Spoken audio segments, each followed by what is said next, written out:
बिहार के स्टूडेंट्स के लिए सबसे बड़ा एग्जामिनेशन बीपीएससी, और आज हम बात करने वाले हैं 70th बीपीएससी के बारे में। ये सेशन जो है ये उन बच्चों के लिए बहुत ज्यादा महत्वपूर्ण है जो बिल्कुल पहली बार बीपीएससी के एग्जामिनेशन में बैठने वाले हैं और जिनको अंदाजा नहीं है कि बीपीएससी का कैलेंडर क्या होता है। साथ ही साथ हम ये भी जान लें कि अब बीपीएससी का कैलेंडर काफी ज्यादा क्लियर हो चुका है और बहुत ज्यादा यहाँ पर फॉर्मेट सेट हो चुके हैं। इसका मतलब है कि डेट्स ज्यादा फ्लक्चुएट नहीं करेंगे, जैसे कि पहले बीपीएससी में डेट्स फ्लक्चुएट करते थे। तो अगर आप बीपीएससी के लिए बिल्कुल नए कैंडिडेट हैं या फिर अगर आप 70th बीपीएससी की बहुत ज्यादा इंतजार कर रहे हैं, तैयारी आपकी अच्छी चल रही है और आपको नहीं अंदाजा हो रहा है कि इसके इंपॉर्टेंट डेट्स यानी कि कब नोटिफिकेशन आएगा, आपके पास एडमिट कार्ड कब आएगा, प्रीलिम्स का एग्जामिनेशन कब होगा और मेंस का एग्जामिनेशन कब होगा, इसके बारे में आज हम एक डिटेल जानने वाले हैं। साथ ही साथ ये एक रफ आइडिया रहेगा जो कि अभी तक के कैलेंडर के अकॉर्डिंग निकाला गया है। तो अगर आप बीपीएससी की तैयारी कर रहे हैं तो पहले आप जान लीजिए कि आपके पास लगभग 6 महीने का समय है। अप्रैल और मई में आप ज्यादा अपने नॉलेज, पढ़ाई, ज्ञान, कंटेंट और मेंस आंसर राइटिंग की प्रैक्टिस कीजिएगा। मेंस आंसर राइटिंग को इसलिए फोकस एरिया बताया जा रहा है क्योंकि सितंबर में जब आपका एग्जामिनेशन होता है तो अक्टूबर, नवंबर, दिसंबर, जैसे आधा अक्टूबर तो बीत जाता है कि रिजल्ट आएगा कि नहीं आएगा, पॉजिटिव रहेगा कि नहीं रहेगा। फिर आपके पास बचता है नवंबर, दिसंबर, जो कि काफी कम समय है, 2 महीना मेंस की तैयारी के लिए, क्योंकि जनवरी के फर्स्ट वीक में आपका मेंस का एग्जामिनेशन है। तो आइए जानते हैं। देखिए, पहले अप्रैल और मई में आप ज्यादा कोशिश कीजिए कि आप अपनी मेंस की परीक्षा की पुरजोर तैयारी कर लीजिए। मेंस में आपको क्या करना है, मेंस की तैयारी आप कैसे कीजिएगा, इसको लेकर भी समस्या होती है कि मैम ऐसा क्या करें कि अप्रैल और मई में हमारी मेंस की तैयारी अच्छी हो जाए, है ना, या कैसे शुरुआत कैसे करें अप्रैल और मई में कि मेंस की तैयारी को हम बेहतर बना सके। इसके लिए आप जैसे अगर आप बैच में है, चाणक्य 4.0 बैच में, जो कि उत्कर्ष का बैच है, या आप कहीं और से पढ़ रहे हैं या आप सेल्फ स्टडी कर रहे हैं, तो जो भी आपका सब्जेक्ट चल रहा है, ज्योग्राफी चल रहा है, हिस्ट्री चल रहा है, पॉलिटी चल रहा है, उसमें जैसे जैसे आपके चैप्टर्स कंप्लीट होते हैं उन 2-3 चैप्टर्स में आपको क्वेश्चंस दिए जाते हैं कि आप इस क्वेश्चन का प्रैक्टिस कीजिए। आप उसकी प्रैक्टिस स्टार्ट कर सकते हैं। ठीक है, ये आपका हो गया सब्जेक्ट के लिए। जहां से भी आप पढ़ रहे हैं, मान लीजिए कि आप खुद से ही पढ़ रहे हैं, आपने पॉलिटी का प्रियम्बल पढ़ा, आपने हिस्टोरिकल बैकग्राउंड पढ़ा, उसके बाद आप पढ़ते हैं कि पॉलिटी के फर्स्ट 3-4 चैप्टर या फिर making of the Indian constitution आप पढ़ रहे हैं, तो 3-4 चैप्टर से आप प्रीवियस ईयर का एक किताब लीजिए। प्रीवियस ईयर में बीपीएससी ने पॉलिटी से क्या क्वेश्चन पूछा है, या सिर्फ बीपीएससी ने नहीं, बाकी स्टेट पीसीएस ने या यूपीएससी ने भी आपके मेंस में क्या क्वेश्चन पूछा है और आप उसको लिख डालिए। अगर आपके पास कोई गाइड है, जैसे हमारे बैचेस में क्या होता है कि हम चेक करके देते हैं आंसर्स, या अगर आपको लगता है कि नहीं कोई दूसरी टीचर आपको चेक करके दे दें या आपके कोई सीनियर है जो आपको चेक करके दे दे, लेकिन आपको भ्रमित ना करें, ये नहीं कि आपको गलत इंफॉर्मेशन दे दे, आप उसको चेक भी करवा सकते हैं। या फिर अगर आपके पास कोई भी नहीं है चेक करने के लिए तो आप 2-3 आंसर लिखिए, 1-2 महीने बाद खुद ही आपको आंसर में डिफरेंस पता चल जाएगा। टॉपर का कॉपी, जो टॉपर्स होते हैं उनकी कॉपी से भी आप समझ सकते हैं कि आंसर कैसे लिखना है, तो आप इसको प्रैक्टिस कीजिए। बाकी 8 बजे की जो करंट अफेयर्स की क्लास होती है इस चैनल पे, तो मैं करंट अफेयर्स की क्लास में रोज आपको एक क्वेश्चन देती हूँ, डेली वहां पे आंसर राइटिंग प्रैक्टिस होता है, डैप जो है डेली आंसर राइटिंग प्रैक्टिस होता है, और इसमें सिर्फ करंट अफेयर्स के ही नहीं सवाल, लेकिन ज्योग्राफी, हिस्ट्री, पॉलिटी, इकोनॉमिक्स जो आपका स्टैटिक पोर्शन है उसके सवाल भी दिए जाते हैं।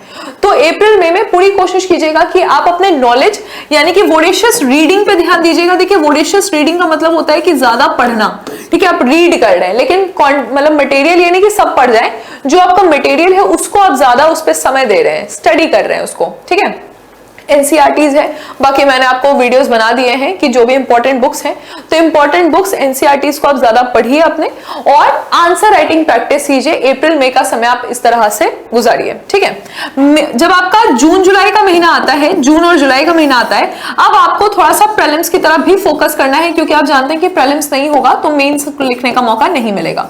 तो प्रीलिम्स की तरफ अब आपको थोड़ा थोड़ा फोकस करना शुरू करना है, और आपको कोशिश करना है जैसे कि आपने अप्रैल और मई में जो सब्जेक्ट्स कंप्लीट किए हैं, जैसे पॉलिटी कंप्लीट किया, हिस्ट्री कंप्लीट किया, ज्योग्राफी कंप्लीट किया, तो आप उसके फुल सब्जेक्ट वाइज टेस्ट दीजिए, और साथ ही साथ आप मॉक टेस्ट जो है उसको भी लगाना शुरू कर दीजिए। ठीक है, तो आप प्रीलिम्स में जैसे 2 घंटे का आप टेस्ट दे रहे हैं, 2 घंटे का टेस्ट दे रहे हैं वीक में, और उसको आप एनालाइज भी कीजिए। प्रीलिम्स के लिए आप इतना काम कर सकते हैं, बाकी आपको एनालाइज करने के बाद समझ में आ जाएगा कि मेरा कौन सा सब्जेक्ट जो है वो वीक है। किसी का साइंस वीक होता है, किसी का इकोनॉमिक्स में मार्क्स नहीं आ रहा है, या बिहार स्पेशल में मार्क्स नहीं आ रहा है, तो आप उस पर पूरा कोशिश कीजिए कि उसको और मेहनत करें, लेकिन ये नहीं कि मेंस को आप पूरी तरह से इग्नोर कीजिए। अभी भी इसमें एक आंसर लिखने की आप कोशिश करें, है ना, कि आपको हैबिट हो जाए कि एक आंसर आप लिखें। एक ही दिन में अगर 2 पेपर का एग्जाम होता है, जीएस पेपर 1, जीएस पेपर 2, तो आपको एक दिन में 16 आंसर्स लिखने हैं, 3 घंटे में 8 आंसर्स लिखने हैं। तो उसके लिए आपको प्रैक्टिस करना पड़ेगा और इस कारण से आप मेंस को अभी छोड़िएगा मत। लेकिन जब लास्ट का टाइम आता है, यानी कि जो लास्ट का टाइम आपका आ जाएगा, ये वाला समय जब आपका अगस्त और सितंबर का समय है, तो आप इसमें ज्यादा प्रीलिम्स पे ही फोकस कीजिएगा, जहां पे ऑब्जेक्टिव क्वेश्चंस हैं, जितने भी आपके प्रीवियस ईयर क्वेश्चंस हैं उसको आपने सारे प्रीवियस ईयर क्वेश्चंस बना लिए, जो सब्जेक्ट वाइज क्वेश्चंस है उसको आपने बना लिया, इसका आप यहाँ कोशिश कीजिएगा, राइट। और फिर हम यहाँ पे देखेंगे कि आपका जो सबसे इंपॉर्टेंट डेट है वो है आपका 30 सितंबर। 30 सितंबर को आपका प्रीलिम्स का एग्जामिनेशन है।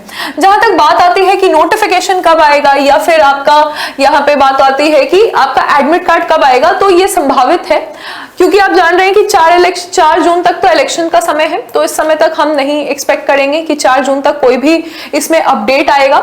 लेकिन नोटिफिकेशन जो है ये माना जा रहा है कि 1-2 वीक ऑफ जुलाई तक आपका नोटिफिकेशन आ जाएगा। जो एडमिट कार्ड है वो एग्जाम के 15 दिन पहले आता है, तो 30 सितंबर को आपका एग्जामिनेशन है, अभी तक का यही डेट निर्धारित है, तो उसके 15 दिन पहले आपका एडमिट कार्ड आएगा। और फिर एग्जाम डेट आप जान रहे हैं कि 30 सितंबर है। मेंस का जो एग्जामिनेशन है, मेंस का एग्जामिनेशन आपका होगा फर्स्ट वीक ऑफ जनवरी 2025, ठीक है, फर्स्ट वीक ऑफ जनवरी 2025। एक और सूचना जो इस बार जरूरी है, शायद आपको मोटिवेट ज्यादा कर दे, तो इस बार बीईओ की जो आपका एजुकेशन ऑफिसर हैं, उनके पोस्ट काफी ज्यादा निकलने वाले हैं, क्योंकि आपको पता है कि बिहार में बीपीएससी में टीआरई की बहुत सारी भर्ती इस बार हुई है, तो उनको मैनेज करने के लिए एक अधिकारी चाहिए। और ये सिस्टम के अकॉर्डिंग, मतलब जो बीपीएससी से रिपोर्ट भी आता है, या फिर अगर आपने कोई न्यूज़पेपर में सर्वेस पढ़ा होगा, तो ये पता चल रहा है कि बिहार में ये ऑफिसर्स की कमी है, एक्चुअली अभी से वैकेंसी है। तो हो सकता है कि 70th बीपीएससी में ये वैकेंसी को पूरे करने की कोशिश की जाए। 70th और 71st बीपीएससी काफी इंपॉर्टेंट रहेगा।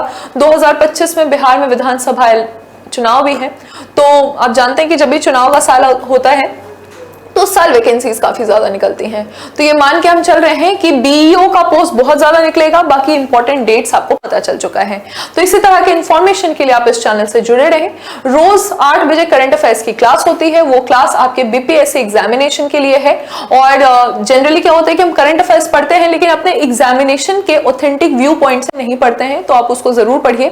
और अगर आप सोच रहे हैं कि टेस्ट कहां से बनाएं, क्योंकि यहाँ पे मैंने फोकस किया कि आपको टेस्ट बनाना जरूरी है, तो आप उत्कर्ष के प्लेटफॉर्म से टेस्ट सीरीज ले सकते हैं।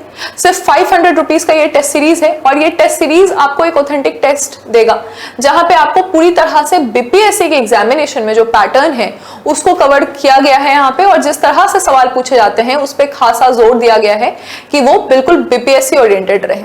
So this is all about today's session. All the very best. जय हिंद।